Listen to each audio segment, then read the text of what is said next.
大家好，我是跨界茶话间的阿峰，今天带给大家一个振奋人心的消息：柬埔寨总理下令扫荡国内猖獗的网络诈骗集团，听起来是不是很有震撼力呢？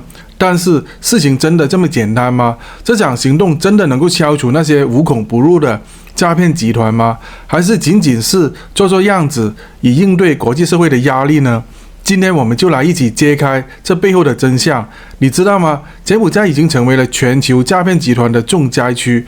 每年这些团伙通过网络诈骗勒索数以百亿计的资金，而这个问题已经不是仅仅柬埔寨国内的事情了，牵扯到跨国犯罪，甚至影响到东南亚地区的外交关系。你会不会觉得这场扫荡背后似乎藏着更大的阴谋呢？故事还在继续，请你继续听下去。你能想象吗？一个国家竟然成为了全球诈骗集团的重灾区，柬埔寨就是那个地方。相信大家对柬埔寨的印象可能停留在旅游胜地、历史遗迹这些标签之上，但近年来，柬埔寨已经成为网络诈骗的集中营。那些诈骗团伙利用虚假的招聘广告，诱导无辜的外国人进入柬国，然后将他们当作替罪羊，强迫从事各种非法的活动。这些诈骗活动的种类真是五花八门，从恋爱诈骗、投资诈骗到加密货币诈骗，甚至连小小的社交平台都成为了他们诈骗的温床。受害者遍布中国、东南亚、南亚，甚至是非洲等地区。最有代表性的就是中国的演员王兴的案件。今年初，王兴被诈骗集团引诱到缅甸，差点沦为替罪羔羊。好在这个事件得以曝光，才成功脱身。想想王兴都差点上当了，那么其他普通人呢？难道他们能够躲过这一劫吗？那么为什么柬埔寨的诈骗问题一直无法根除呢？很多专家都指出，这个问题的根源深深嵌入了柬埔寨的政治跟经济结构当中。你可能会好奇，这些诈骗团伙和政府之间究竟有什么关系呢？请继续看下去。柬埔寨的总理洪马内在15日发布了命令，指示全国各省官员配合清除所有涉嫌网络诈骗的据点，并要求军方和反恐部队协助。看起来这是一个充满决心的行动，仿佛柬埔寨政府决心要一举根除这个问题。可是专家们的看法却不是那么乐观。哈佛大学东南亚犯罪专家西姆斯认为，柬国的精英阶层和这些诈骗分子之间的关系错综复杂，这样柬埔寨政府想要从根源上面解决这个问题，几乎是不可能的。他指出，柬埔寨的政府和商业精英跟诈骗集团有着深厚的联系，甚至某些赌场也充当了这些诈骗集团伙的掩护。这些庞大的黑色网络几乎不可能通过简单的扫荡行动彻底清除。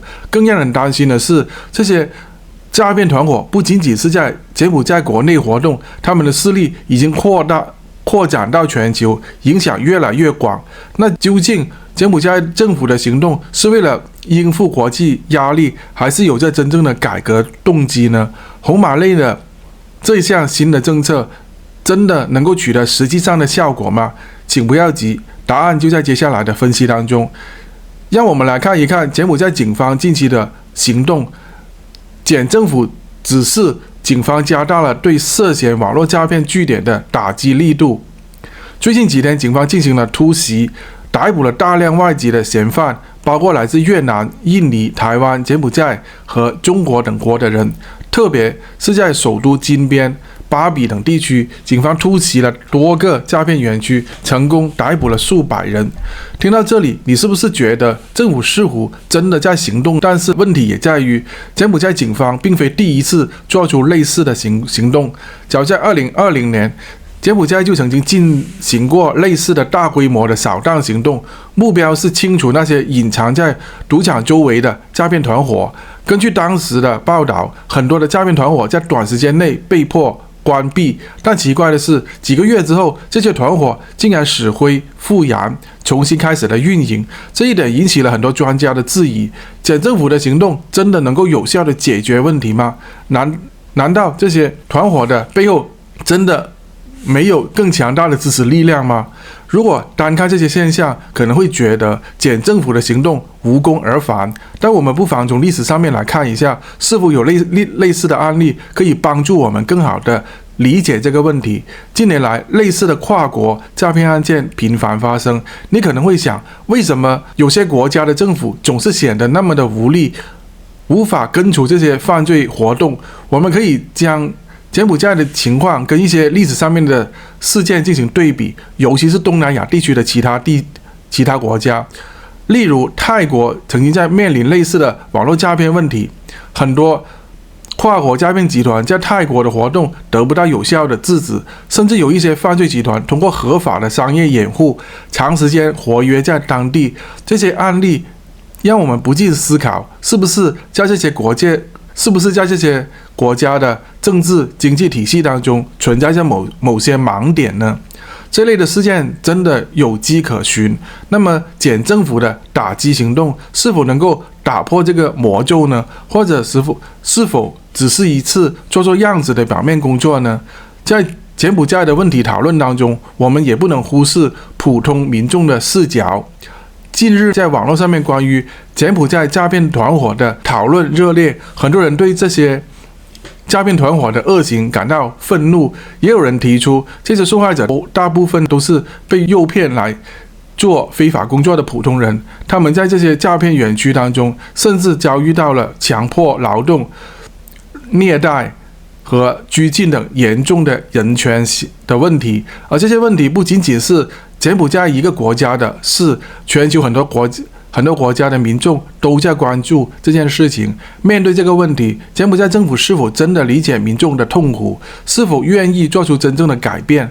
终于到了揭晓真相的时候了。柬埔寨政府的扫荡行动虽然在表面上面做出了一些进展，但从长远来看，是否能够根除这些诈骗的团伙依然是一个大问题。专家们普遍认为，柬埔寨精英阶层在跟这些犯罪集团之间的关系是问题的根源所在。要真正清除这些问题，柬埔寨的政治体系需要做出深刻的改革，清除掉这些保护伞。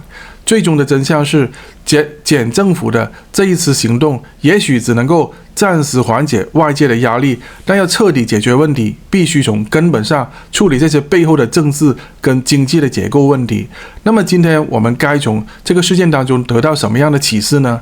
也许正如我们所看到的，真正的改革不仅仅是表面上面的行动，更需要勇气去面对深层次的利益问题，而这正是每一个国家所要面临的复杂问题，必须要去打破僵局。